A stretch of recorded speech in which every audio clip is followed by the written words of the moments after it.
சென்னை கோவளத்தில் நடைபெற்றது 31வது தென்மாநில முதல்வர்கள் மாநாடு. மத்திய உள்துறை அமைச்சர் அமித்ஷா தலைமையில் ஆலோசனை.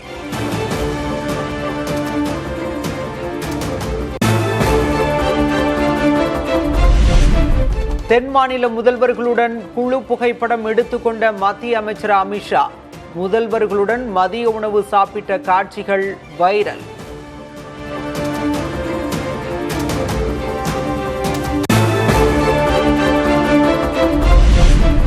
மாநில நலன்தான் முக்கியம்தான், அதற்காக நதிநீர் பங்கீடு தடையாவது சரியல்ல.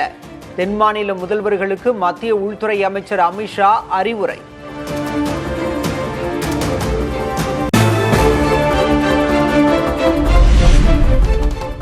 தென் மாநிலங்களின் வளர்ச்சிக்கு நீர் ஆதாரம் முதன்மையான தேவை.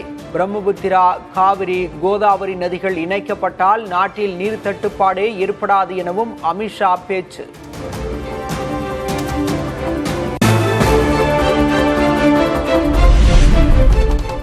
காவிரி விவகாரத்தில் தமிழகத்திற்கான உரிமையை மதித்து பாதுகாக்கப்பட வேண்டும். காவிரி மேலாண்மை ஆணைய முடிவுகளை செயல்படுத்தவும் தமிழக முதல்வர் விஜய் வலியுறுத்தல்.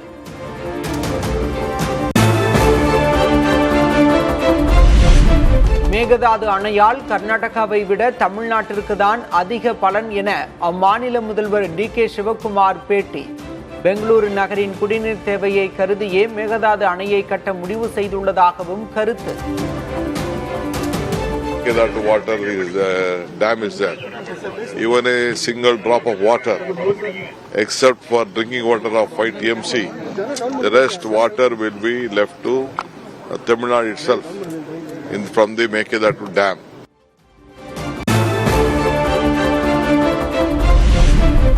முல்லை பெரியாறு அணையின் நீர்மட்டத்தை 152 அடியாக உயர்த்த கேரளத்திற்கு தமிழக முதல்வர் விஜய் கோரிக்கை. நதிநீர் விவகாரங்களில் சட்டத்தை முழுமையாக பின்பற்ற வேண்டும் என்றும் வலியுறுத்தல்.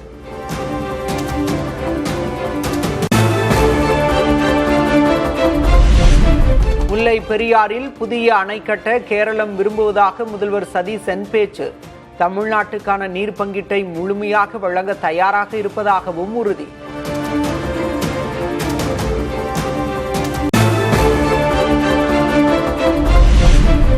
முல்லை பெரியாறு அணையை இடிக்க திட்டமிடுகிறதா கேரளம்? புதிய அணையின் வடிவமைப்பு கட்டுமானத்தை தமிழகமே மேற்கொள்ளலாம் என கூறிய கேரள முதல்வர் சதீசன்.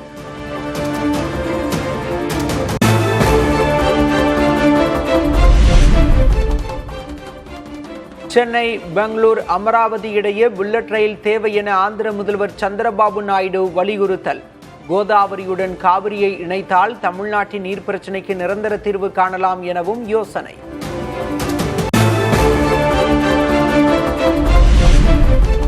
சங்கராபரணி, தென்பெண்ணையாறு, கோதாவரி இணைப்பு திட்டத்தில் கூடுதலாக 5.55 TMC தண்ணீரை புதுச்சேரிக்கு ஒதுக்க வேண்டும். சாத்தனூர் அணையிலிருந்து புதுச்சேரிக்கு பிரத்யேக குழாய் அமைக்கவும் துணைநிலை ஆளுநர் கைலாசநாதன் வலியுறுத்தல்.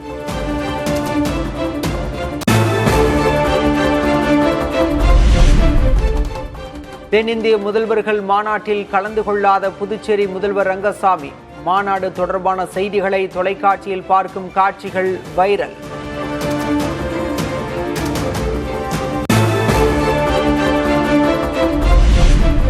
மேகதாது அணை கட்டக்கூடாது என ஒரு வார்த்தை கூட பேசாதது ஏன் என முதல்வர் விஜய்க்கு திமுக MP தயாநிதி மாறன் கேள்வி. திமுக மட்டும்தான் தமிழ்நாட்டின் உரிமைக்காக போராடுகிறது என்றும் பெருமிதம்.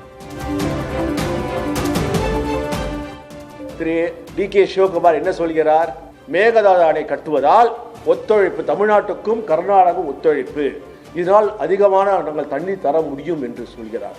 அங்கே இருக்கின்ற தமிழ்நாட்டு முதல்வர் திரு விஜய் அவர்கள் அதை எதிர்த்து ஒரு வார்த்தை கூட பேசாமல் அமைதி காக்கிறார். திமுக மட்டும்தான் தமிழ்நாட்டின் மாநில உரிமைகள் போராடுகிறது.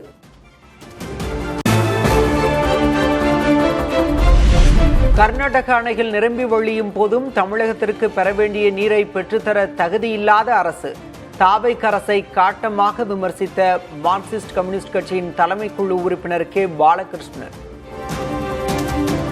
தாவேக அரசும் கர்நாடக அரசுல தண்ணீர் நிரம்பி வழிகிற அணைகளில் தண்ணீர் நிரம்பி வழிகிற போது கூட அந்த தண்ணீரை பெற்று தருகிற ஒரு தகுதி வாய்ந்த அரசாக தாவேக அரசு இல்லை என்பதை நான் வருத்தத்தோடு தெரிவித்துக் கொள்ள விரும்புகிறேன்.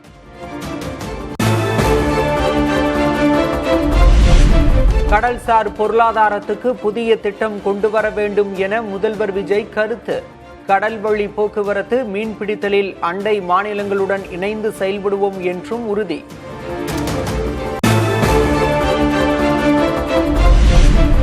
கிராமப்புற ஏழை மாணவர்களை பாதிக்கும் நீட் தேர்விலிருந்து விலக்கு அளிக்க மத்திய அரசுக்கு வலியுறுத்தல்.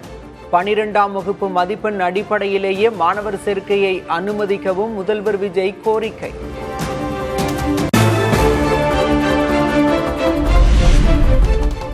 தொகுதி மறுவரையறையால் எந்த மாநில பிரதிநிதித்துவமும் குறையாது என மத்திய அரசு உறுதியளிக்க வேண்டும். உள்துறை அமைச்சர் அமித்ஷா தலைமையில் நடந்த தென்மண்டல கவுன்சில் கூட்டத்தில் முதல்வர் விஜய் வலியுறுத்தல்.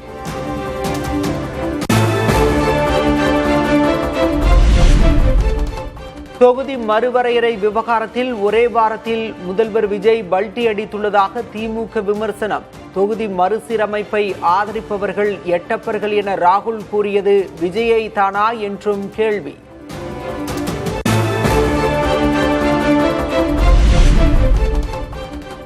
திரைப்படங்களில் பல்டி அடித்து நடனமாடுவதில் பெயர் பெற்றவர் முதல்வர் விஜய். அதையெல்லாம் மிஞ்சிய அந்தர் பல்டியை தொகுதி மறுவரையறை விவகாரத்திலும் அடித்துள்ளதாக அதிமுக விமர்சனம்.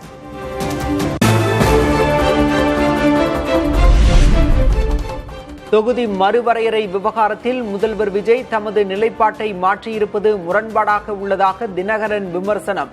தொகுதி மறுவரையறைக்கு எதிராக தீர்மானம் நிறைவேற்றிவிட்டு நிலைப்பாட்டை மாற்றுவதா என கண்டனம்.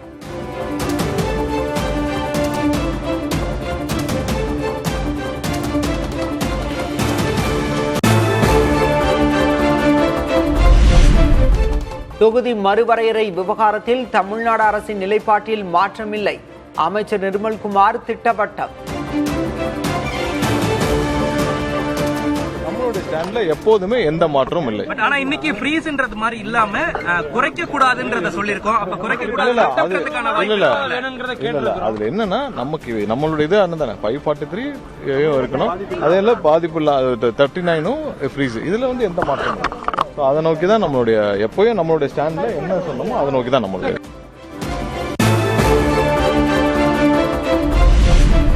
மேகதாது அணை திட்டத்துக்காக 12,500 ஏக்கர் வனப்பகுதி அழிக்கப்பட்டு 8.90 லட்சம் மரங்கள் வெட்டப்படுகிறதா?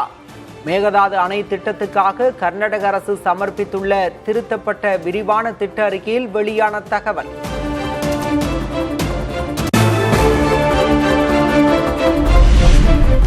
முதல்வர் விஜய் பிரதமர் ஆவார் என்ற தாவேகவினரின் பேச்சு குறித்த கேள்வி.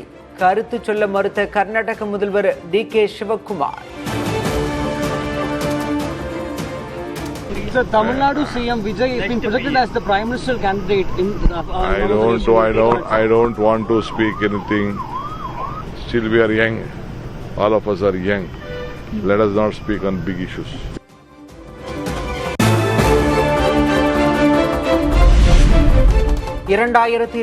இல் காங்கிரஸ் ஆட்சியை கொண்டுவர மக்கள் முடிவெடுத்து விட்டார்கள். காங்கிரஸ் கட்சியினர் அதற்கு தயாரா என கேள்வி எழுப்பிய KC. Venugopal. Our target is very clear. Win back 2029. People of India is ready. People of Tamil Nadu is ready. Whether the Congress workers are ready, Congress leaders are ready. This is the question by the people of India. For 2029 is our target.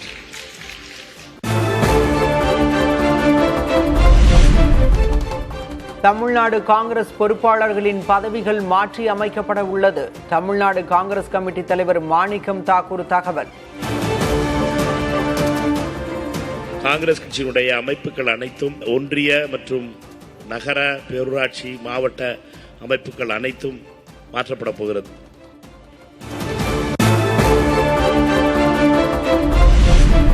தமிழ்நாட்டில் ஒரு வாரத்துக்கு மழை பெய்யக்கூடும் என வானிலை ஆய்வு மையம் கணிப்பு.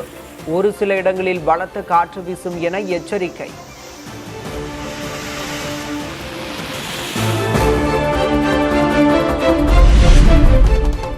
சென்னையின் ஒரு சில இடங்களில் இன்று மழை பெய்யக்கூடும். வானம் ஓரளவு மேகமூட்டத்துடன் காணப்படும் என வானிலை மையம் அறிவிப்பு.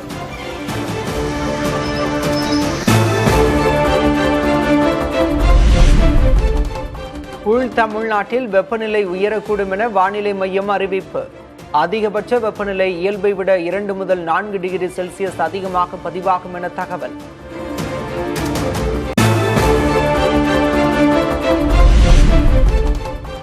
சென்னையில் கிண்டி, ஈக்காட்டு தாங்கல், வடபழனி, கோடம்பாக்கம் உள்ளிட்ட பகுதிகளில் மழை. புறநகர் பகுதிகளான பல்லாவரம், அனகாபுத்தூரிலும் மழை.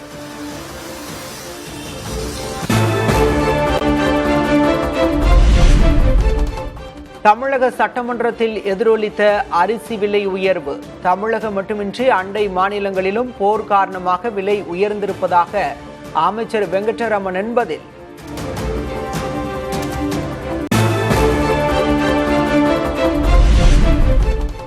தாவேக ஆட்சியில் நெல் மூட்டைகள் மழையில் நனைந்ததாக சட்டமன்றத்தில் திமுக குற்றச்சாட்டு. ஆடு கோழிக்கு வழங்கும் வகையில்தான் திமுக ஆட்சியில் ரேஷன் அரிசியின் தரம் இருந்ததாக அமைச்சர் செங்கோட்டையன் குற்றச்சாட்டு.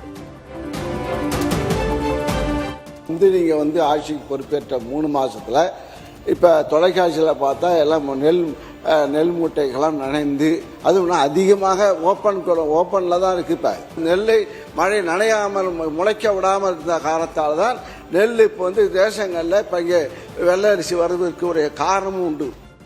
ரேஷன் கடையிலே வாங்குகிற அத்தனை பேரும் ஆற்றுக்கும் கோழிக்கும் தான் இதை தீவனமாக பயன்படுத்தி கொண்டிருக்கிறார் என்பதுதான் நாடறிந்த உண்மை.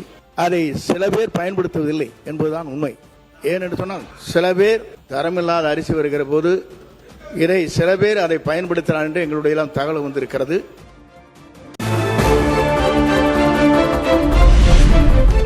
ஆட்டுக்கும் மாட்டுக்கும் தான் ரேஷன் அரிசி என்பது தவறு என திமுக எம்எல்ஏ நேரு பேச்சு. ரேஷன் அரிசி சாப்பிடுவதால் உடலில் சர்க்கரை அளவு குறைவதாகவும் கருத்து.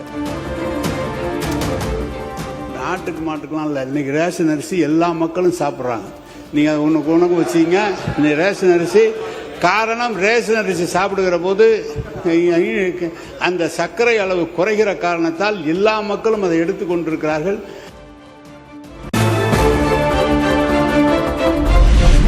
ரேஷன் அரிசியை வாங்கும் ஏழை மக்களை இழிவுபடுத்தும் வகையில் பேசக்கூடாது. அமைச்சர் செங்கோட்டையனுக்கு சட்டமன்றத்தில் திமுக கொறடா ஏவ வேலு எதிர்ப்பு.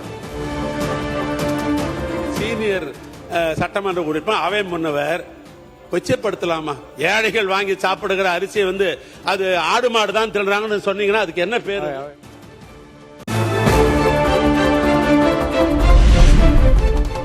ரேஷன் அரிசியை இட்லி மாவுக்கு மக்கள் பயன்படுத்திக் கொண்டிருப்பதாக கூறிய அமைச்சர் ஆதவ், சன்னரக நெல்லை அதிகம் கொள்முதல் செய்து பாதுகாப்பாக வைப்பதற்கான திட்டங்களை கொண்டு வந்துள்ளதாக விளக்கம். 90% இன்றைக்கு அந்த அரிசியை வாங்கி யாரும் சாப்பிடுறதில்ல. இட்லி மாவு யூஸ் பண்றாங்க. அரசு கொடுக்கக்கூடிய அரிசியை சாப்பிடுறதுங்கிறத உண்மையான சர்வே ரிப்போர்ட். இதை இந்த உண்மையை மாத்துறதுக்காக தான் இந்த சன்னரக நெல்லுக்கான அதிகமான ஊக்கத்தொகையை முதலமைச்சர் அவர்கள் அனௌன்ஸ் பண்ணியிருக்காரு. சன்ன நெல்லை உற்பத்தி அதிகப்படுத்துறதுக்கு இதை பதிவு பண்றோம். ஸ்டோரேஜை உருவாக்கக்கூடிய இடத்துல நம்மளுடைய உணவுத்துறை அமைச்சரும் சரி, விவசாயத்துறை அமைச்சரும் சேர்ந்து தனி திட்டங்களை கொண்டு வந்துட்டு இருக்காரு.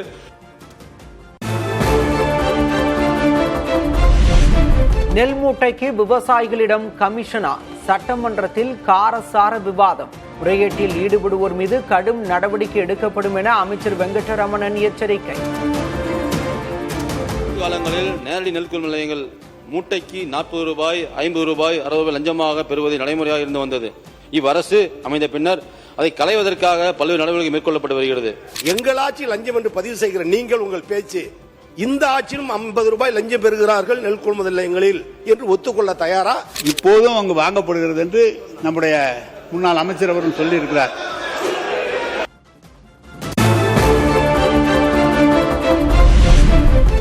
உணவுத்துறைக்கான புதிய அறிவிப்புகளை வெளியிட்ட அமைச்சர் வெங்கடரமணன், தானியங்களை சேமிக்க 81 கோடி 60 லட்சம் ரூபாய் மதிப்பில் 15 சேமிப்பு கிடங்குகள் அமைக்கப்படும் என அறிவிப்பு. உணவு தானியங்கள் சேமிப்பதற்காக தமிழ்நாடு நுகர்பொருள் வாணிப கழகத்தின் 13 மாவட்டங்களில் மொத்தம் 31,000 மெட்ரிக் டன் கொள்ளளவு கொண்ட 15 சேமிப்பு கிடங்குகள் ரூபாய் 81 கோடி 60 லட்சத்து மதிப்பீட்டில் கட்டப்படும்.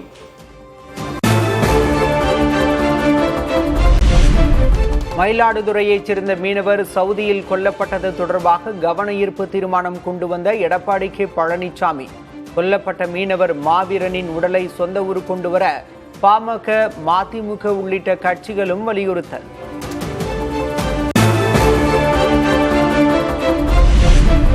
சவுதி அரேபியாவில் புலன் விசாரணை நடைபெற்று வருவதால் மீனவர் மாவீரன் உடலை சொந்த ஊருக்கு கொண்டு வருவதில் தாமதம். உடலை விரைந்து கொண்டுவர உரிய நடவடிக்கை எடுக்கப்படும் என அமைச்சர் ஆதவ் அர்ஜுனா விளக்கம். கடற்கொள்ளையர்களை தடுக்க முயன்ற போது அக்கொள்ளையர்கள் மீனவர்கள் நோக்கி துப்பாக்கியால் சுட்டுள்ளனர். இதில் காயமுற்ற மாவீரன் சம்பவ இடத்திலே உயிரிழந்தார். இச்சம்பவம் தொடர்பாக புலன் விசாரணை நடைபெற்று வருவதால் மாவீரனின் உடலை இந்தியா அனுப்புவதற்கு காலதாமதம் ஏற்பட்டு வருவதாக கூறப்படுகிறது. சவுதியில் ஈரானிய கடற்கொள்ளையர்கள் நடத்திய துப்பாக்கிச் சூட்டில் மேலும் ஒரு மீனவர் உயிரிழப்பு. சிகிச்சை பலனின்றி கீழமூவர் கிராமத்தைச் சேர்ந்த சங்கர் என்பவரும் உயிரிழந்த சோகம்.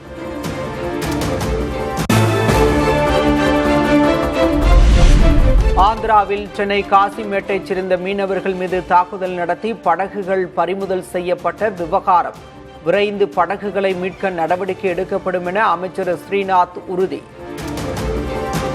மீனவர்களின் வாழ்வாதாரத்தை கருத்தில் கொண்டு ஆந்திர பிரதேச அதிகாரிகளால் பிடித்து வைக்கப்பட்டுள்ள விசைப்படகுகளை விரைவாக விடுவிக்க தேவையான நடவடிக்கைகளை மேற்கொள்ள தமிழ்நாடு அரசு சார்பில் ஆந்திர பிரதேச அரசுக்கு கடிதம் வாயிலாக கேட்டுக் கொள்ளப்பட்டது.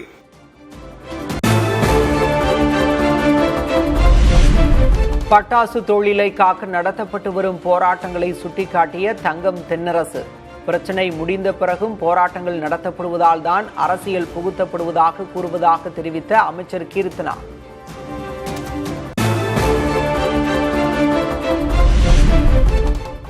என்எல்சிக்காக நிலம் கொடுத்தவர்களின் பிள்ளைகளுக்கு கூட வேலையில்லை என மனசாட்சியே இல்லாமல் நிறுவனம் கூறுவதாக ஆதங்கப்பட்ட சௌமியா, உரிய நடவடிக்கை எடுக்கப்படும் என உத்தரவாதம் அளித்த அமைச்சர் கீர்த்தனா. தமிழ்நாட்டில் மனசாட்சி இல்லாம எல்லா விவசாயிகளையும் ஒரே நைட்டு வெளியில தூக்கி போட்டுட்டு தண்ணியும் உறிஞ்சு அதை வளத்தையும் கெடுத்துட்டாங்க. அவங்களுக்கு எக்ஸாம் வச்சு வேலை எடுக்கிறாங்க. எதுக்கு எக்ஸாம் வச்சு வேலை எடுக்கிறாங்க? மண்ணின் மைந்தர்கள் அவர்கள்.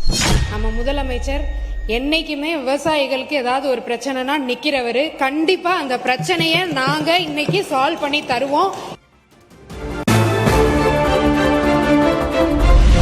அதிமுக எம்எல்ஏக்கள் 21 பேருக்கு எதிரான தகுதி நீக்க நடவடிக்கையை சபாநாயகர் கைவிட்டது சரிதான். சபாநாயகரின் உத்தரவுக்கு எதிரான வழக்கில் சென்னை உயர்நீதிமன்றம் உத்தரவு.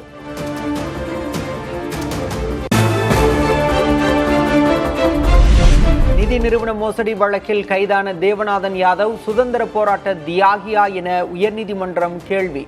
தேவநாதன் யாதவின் சொத்து விவரங்களை தாக்கல் செய்யவும் காவல்துறைக்கு நீதிமன்றம் உத்தரவு.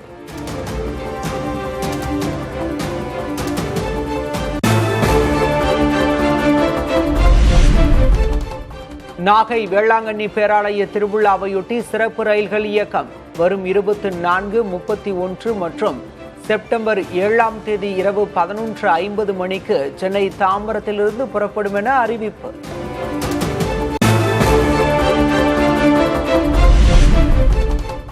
தங்கம் விலை சவரனுக்கு 1600 ரூபாய் அதிகரிப்பு. கடந்த 2 நாட்களில் சவரனுக்கு 2640 ரூபாய் உயர்வு.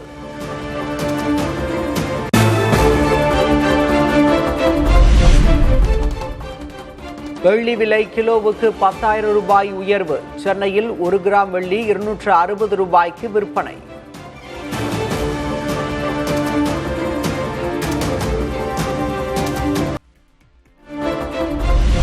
டெல்லி ஜந்தர் மந்தரில் போராட்டத்தில் ஈடுபட்ட இளைஞர்கள் மீது தடியடி நடத்தப்பட்ட சம்பவம். விசாரணை நடத்த குழு அமைத்து உச்சநீதிமன்றம் உத்தரவு.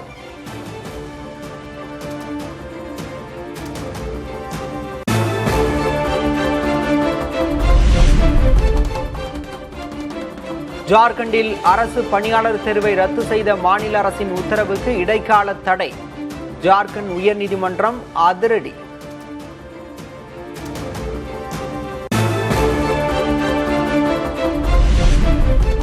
மகாராஷ்டிராவில் அரசு பள்ளிகளில் அடிப்படை வசதிகள் மிக மோசமாக இருப்பதாக கரப்பான் ஜனதா நிறுவனர் அபிஜித் தீப்கே விமர்சனம். அவல நிலைக்கு பொறுப்பேற்று பள்ளி கல்வி அமைச்சர் விலக வேண்டும் என்றும் வலியுறுத்தல்.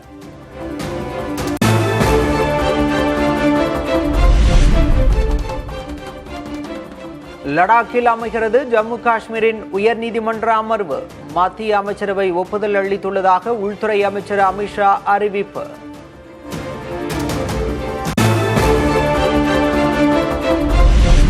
ஆந்திர பிரதேச மாநில சட்டமன்றத்தில் 4 முக்கிய சட்ட மசோதாக்கள் நிறைவேற்றம். உயர்கல்வித்துறையை மேம்படுத்தும் நோக்கத்தில் மாநில அரசு நடவடிக்கை.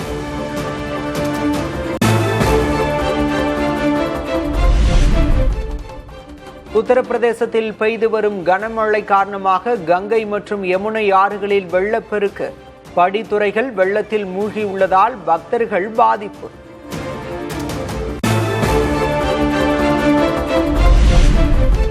இமாச்சல பிரதேசத்தில் தொடர் கனமழையால் ஏற்பட்ட வெள்ளம் மற்றும் நிலச்சரிவு சார்ந்த விபத்துகளில் சிக்கி இதுவரை 88 பேர் உயிரிழப்பு.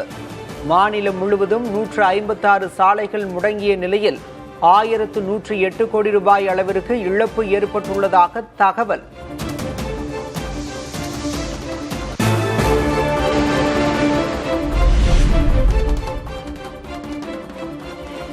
மகாராஷ்டிராவில் டாக்ஸி மற்றும் ஆட்டோ ரிக்ஷா ஓட்டுநர்களுக்கு மராத்தி மொழி தேர்வு. மராத்தி மொழி தேர்வால் ஆர்டிஓ அலுவலகங்களில் லஞ்சம் அதிகரிக்கும் என ஓட்டுநர்கள் எதிர்ப்பு.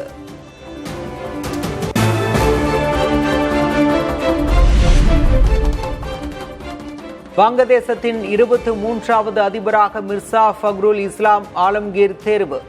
அதிபர் பதவிக்கான தேர்தலில் 255 வாக்குகள் பெற்று வெற்றி.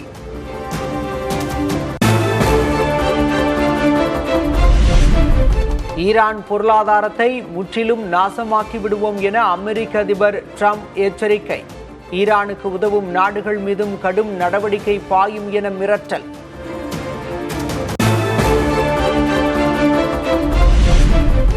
ட்ரம்ப் அரசு நிர்வாகம் தோல்வியடைந்துவிட்ட நிலையில் மக்கள் கவனத்தை திசை திருப்பும் முயற்சி. தங்கள் நாட்டு பொருளாதாரத்தை நாசமாக்கப் போவதாக ட்ரம்ப் விடுத்த எச்சரிக்கை குறித்து ஈரான் அமைச்சர் கருத்து.